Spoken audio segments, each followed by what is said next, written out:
Good afternoon. Hello and welcome to the Art of Aging Well. I'm Dr. Bharat Desai. Let's continue our series on metabolic dysfunction. Now, if you have diabetes or obesity or prediabetes, chances are you have been following standard advice from your doctor and from organizations like American Diabetic Association and American Heart Associations. Cut calories, exercise more, limit saturated fat, and favor seed oils. Eat whole grains, fruits, and vegetables. Adopt a vegetarian or a vegan diet and avoid red meat. And you have been following them. And yet, your waistline keeps expanding and your A1C does not budge. So you are frustrated. We can't blame you that. You're not alone. And what makes it worse is that response many people hear, sometimes even from their own doctor, that you're not cutting enough calories, you're not exercising hard enough, and you are still eating too much fat. Let me be very clear, you are not failing. The problem is that much of this advice has been fundamentally flawed for decades. So today, my goal is to dispel myths and dogma and offer a science based practical framework that you can understand, apply, and judge for yourself. When followed consistently and for long enough, this approach improves metabolic health and supports healthier aging. That I can say with confidence. So, metabolic dysfunction develops because of a biological energy mismatch at the cellular level, as we had discussed in a previous video. Fuel keeps entering the cell, but the cell cannot burn that fuel efficiently or safely. And reversing metabolic dysfunction means correcting that mismatch. So, there are two major fuels which enter our cells: glucose, primarily from dietary carbohydrates, and fat, mainly from circulating free fatty acids released from fat tissue. So, contrary to the common belief, even among physicians, most fat entering your cells does not come from dietary fat. Under normal conditions, insulin acts as a brake, telling fat cells to hold on to the stored energy and do not release. But when insulin stays elevated for long periods, fat cells become insulin resistant. They stop listening to insulin. So the brake fails and they start releasing free fatty acid even though energy is not needed and flood the system with excess fuel. Cortisol is another major hormone that also influences fuel entry. So in states of stress, sleep loss, extreme exercise or starvation, cortisol rises to protect brain by increasing liver glucose and mobilizing free fatty acids from fat tissue. So there is extra surge in the fuel, which is adaptive and protective in short term. However, in the modern environment, characterized by chronic stress, poor quality sleep, cortisol often remains elevated for long periods. And this persistent cortisol driven influx of glucose from liver and free fatty acid from fat cells overwhelms the cell's energy handling capacity, setting the stage for metabolic dysfunction. So, what is the solution? Well, first, we have to lower insulin level long enough for fat cells to regain insulin sensitivity. Insulin rises after meals and falls during fasting. Carbohydrate raises the most, protein raises to a lesser extent, and fat raises the least. Frequent eating and snacking also keep insulin elevated all day long. So to lower insulin effectively, we have to reduce carbohydrate, especially refined carbohydrate, sugar, and liquid calories. Eat 1 to 2 meals a day in a 6 to 8 hour interval window without snacking. And sometimes intermittent fasting up to 24 hours once a week is very helpful. You also have to lower cortisol. And how do you do that? means adequate high quality sleep. Circadian rhythm alignment means going to the bed and waking up at the same time consistently. Getting daylight exposure, especially morning sun, very important. Walk in the nature, stress reduction, relaxation practices, meditation, yoga, etc. will help reduce the cortisol. Now let's look at the other side of the equation, which is how do we help ourselves burn that fuel efficiently and safely? And this brings us to the biggest elephant in the room, mitochondrial dysfunction. Mitochondria are cells' power plants, engines, and when they are impaired, even normal fuel delivery becomes excessive.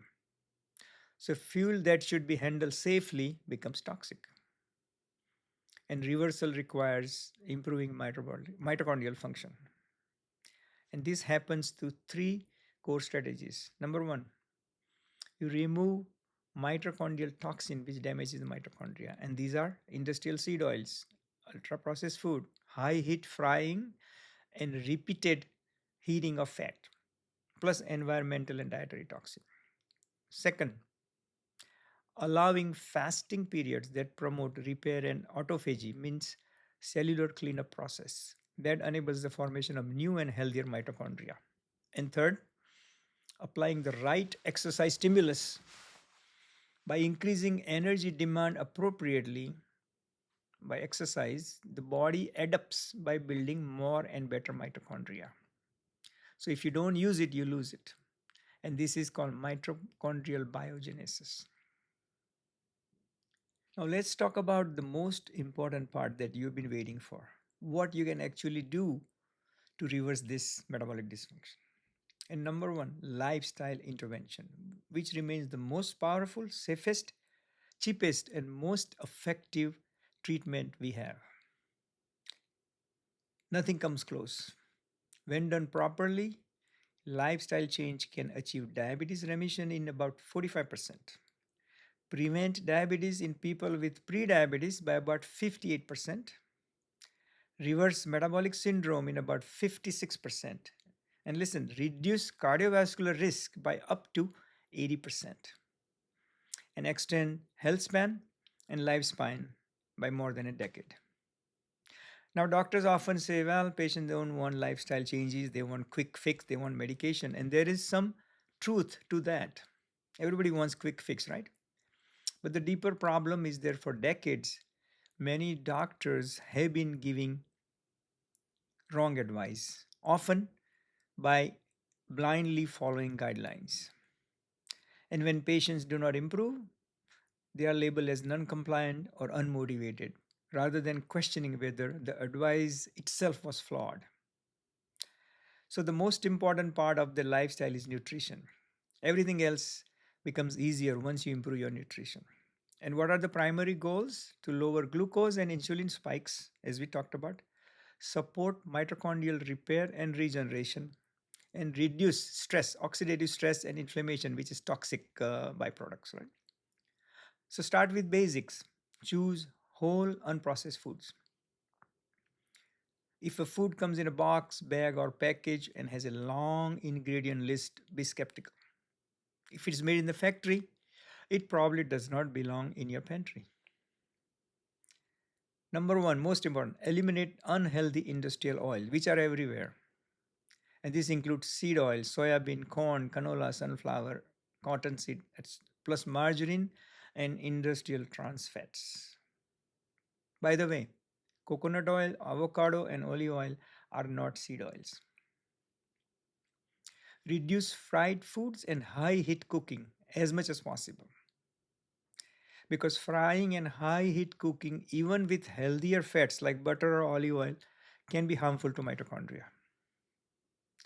And limit carbohydrates, about 10 to 20% of the calories, depending on individual tolerance, about 50 to 100 grams per day. Choose complex carbohydrates like whole grains and vegetables with intake fiber rather than refined flour and sugars. Eliminate or severely limit liquid calories because you end up eating too many calories if you try liquid food and alcohol, which is also empty calorie. So no juice, soda, smoothies, sweetened drinks. And the important thing is also get adequate protein, about 1 gram per pound of lean body mass per day, divided in two portions. Animal proteins are complete and highly bioavailable. Plant proteins can work, but they require more planning and often supplementation. They also lack essential amino acids. Increase healthy fats to about 50 to 60% of total calories.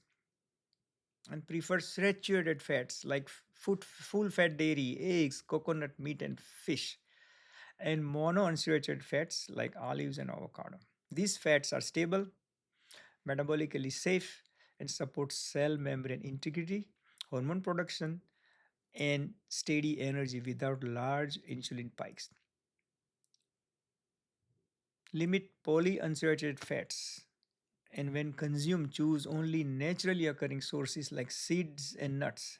Avoid industrial PUFA oils, polyunsaturated fatty acids, which are chemically unstable, easily oxidized, and they are literally metabolic poison. Now, support gut health by getting fiber, prebiotics, and probiotics from whole foods, not powders and pills and supplements. Eat only when you're truly hungry. Avoid eating out of habit, emotion, or social cues. Use time restricted feeding, means 1 to 2 meals per day within 6 to 8 hours eating window. Avoid snacking in between the meals. Insulin sensitivity is generally better earlier in the day and worse in the evening, so eating earlier is usually more effective for metabolic health. Avoid eating late afternoon, evening, or night. Intermittent fasting can be very beneficial. And if tolerated, appropriate, and if needed, consider 24-hour fast once a week. After nutrition comes exercise, which is crucial. Any exercise or any movement is better than nothing. Start with zone 2 cardio, which is important for improving mitochondrial function and generating new mitochondria. And this can be brisk walking on a treadmill or a bicycle where you can still talk but not sing. So that is like aim for heart rate of about 70% of predicted maximum. And do this if you can 45 to 60 minutes 2 or 3 times a week. Also very important is high intensity VO2 max exercises, which is very powerful for reducing visceral fat and improving cardiovascular health. So this involves short burst of near maximum effort followed by recovery. Recovery is very important. Aim for heart rate around 90 to 100% of predicted maximum. The exercise itself can be anything: sprinting, treadmill intervals, elliptical, or stationary bike. One effective strategy is Norwegian 4x4 protocol. 4 minutes at near maximal effort, followed by 4 minutes of recovery, repeated 4 times. You only need to do this about 30 minutes 2 or 3 times a week to get maximum benefit. Don't skip resistant training, very important. Weights, squats, deadlifts, lunges, and core work are essential. So, resistant training preserves and strengthens your muscles and bone and improves insulin sensitivity. We naturally lose muscle as we age, and this loss accelerates with low protein, low fat diets, inactivity, and insulin resistance. So, in those settings, building muscle becomes very hard. So, the training, resistant training, has to be done harder and is even more important. Also, include balance and flexibility work because you want to prevent falls and break bones. Yoga, Pilates, Tai Chi all reduce injury and fall risk. Now, in exercise, recovery matters as much as exercise. As a matter of fact, exercise is a stress to the body. So, benefits don't occur during workout, they happen during recovery. That's when the body repairs muscles, improve insulin sensitivity, and builds healthier mitochondria. So if you exercise too hard, too often, or without enough recovery, enough sleep or nutrition, recovery fails.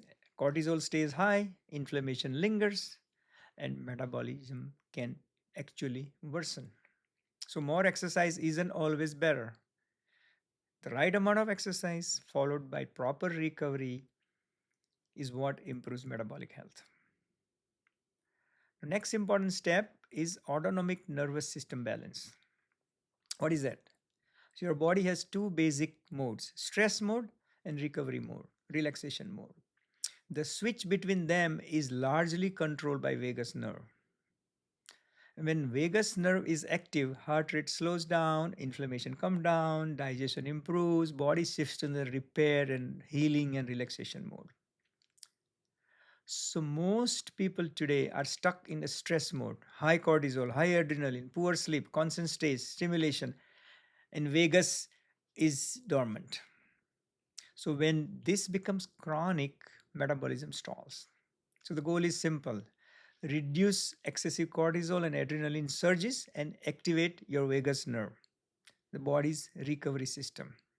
And the most effective ways to do this include high quality, consistent, enough sleep, at least 7 to 9 hours, slow, deep breathing exercises, especially diaphragmatic breathing or pranayama, mindfulness, meditation, yoga, quiet reflection, spend time outdoors in nature, exposure to morning sunlight, safe, brief cold exposure like walking outdoors in cold weather like today, and cool sweaters, cool showers.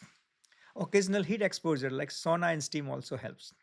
Social connection, sense of purpose, and acts of giving or service, plus music, singing, chatting, and other creative activities. They all relax and improve your metabolic health. And lastly, we talk about supplements. So, first important principle: supplements are not the best way to get micronutrients. Whole, real food is always the foundation. That said, nutrient deficiency is very common today. Even here, in low because of low fat diet and plant based diet and avoidance of animal food that has been preached for so long. Plus, heavy grain diet also create problems. So, a lot of the plant food has those nutrients are poorly absorbed and not available. So, deficiency exists. It's common in vegan or vegetarian. Several micronutrients are very important in metabolic health, and magnesium is number one. It is required for insulin signaling and energy production. Deficiency is rampant, very common, and worsens with insulin resistance and causes fatigue, muscle weakness, and cramps. Animal fruit provides modest amount. Plant sources are leafy greens, nuts, and seeds and legumes, but intake is often still inadequate. So most people will need supplements.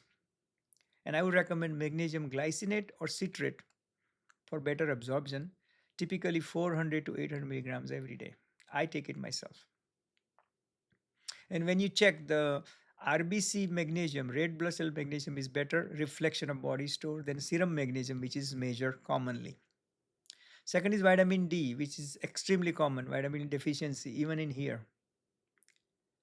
Because natural food sources are limited and mostly animal based, such as fatty fish, egg yolks, and even those provide only small amounts. Plant foods do not reliably provide vitamin D, and absorption is poor if you are low fat diet. Sun exposure is often insufficient, especially with indoor lifestyle and low fat diets. So, supplementation is mostly needed on almost everybody. Typical doses range from 2000 to 5000 units per day. Sometimes you need more. Vitamin K2 is frequently missing in vegetarian and low fat diet and is very important vitamin.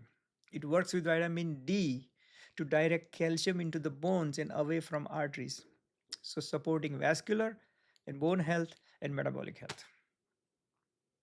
And again, K2 is primarily in animal food and fermented food. So plant food provides very little. So you got to take supplement, and usually K2, MK7, 100 to 200 micrograms per day. Thiamine B1 is also critical for glucose metabolism, and high carbohydrate diets require increased increased requirements for thiamine. So you need more thiamine. Grain heavy diets can still be causing you to be deficient in B12. So supplement with B12, B1 I mean. The usual dose 50 to 100 milligrams per day. Zinc is very common in plant-based diets. Zinc deficiency, I mean. Very essential for insulin production, insulin signaling, and gut integrity. Animal foods are the most reliable sources. Plant foods contain zinc, but absorption is poor due to phytates in the grain and legumes that interfere with absorption. So supplement zinc 15 to 30 milligrams per day.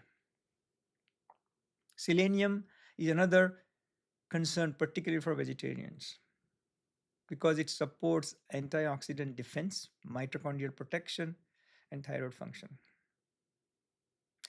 Animal foods provide consistent selenium, but plant selenium content varies depending on the soil, so making intake unpredictable. Needs are small, so supplements should be cautious, typically 50 to 100 micrograms per day. Vitamin B12 deserves special emphasis. It is absent from plant foods. So deficiency is very common in vegetarian. And if you are taking metformin, you almost always are deficient in B12. And that can worsen neuropathy, fatigue, and cause a memory issues, plus metabolic dysfunction. So most vegetarian will require supplementation. Common dose is 1000 microgram per day orally, but some individual may require injection because their absorption is impaired, and they could take an injection once a month of B12. B12 levels should be checked with target range around 500 to 600. And the lastly is CoQ10, especially for individuals who are taking statins, which reduces body's natural production of CoQ10. And CoQ10 is very essential for mitochondrial energy production, particularly the last step, electron transport chain. So typical supplemental dose range from 100 to 200 milligrams per day. So in closing, these are the general science-based guidelines that will be effective for most people. That said, and you don't have to follow any single ideology. You can choose a plant-based diet, a mixed diet, keto or carnivore diet. What matters is the outcome. If your metabolic health improves, then whatever approach you are using is working for you, and continue. I encourage you to watch the earlier video in this series on understanding your metabolic health, where I explain how to evaluate and monitor using tests. So you can judge progress for yourself rather than relying on opinion or dogma. Get your HOMA IRR below 1. Get your triglyceride to HDL ratio below 1. And your health, your body, and mind will thank you. Remember, metabolic dysfunction is often reversible even without medications, but it requires patience, perseverance, and consistency. These problems develop over decades, so reversal takes time.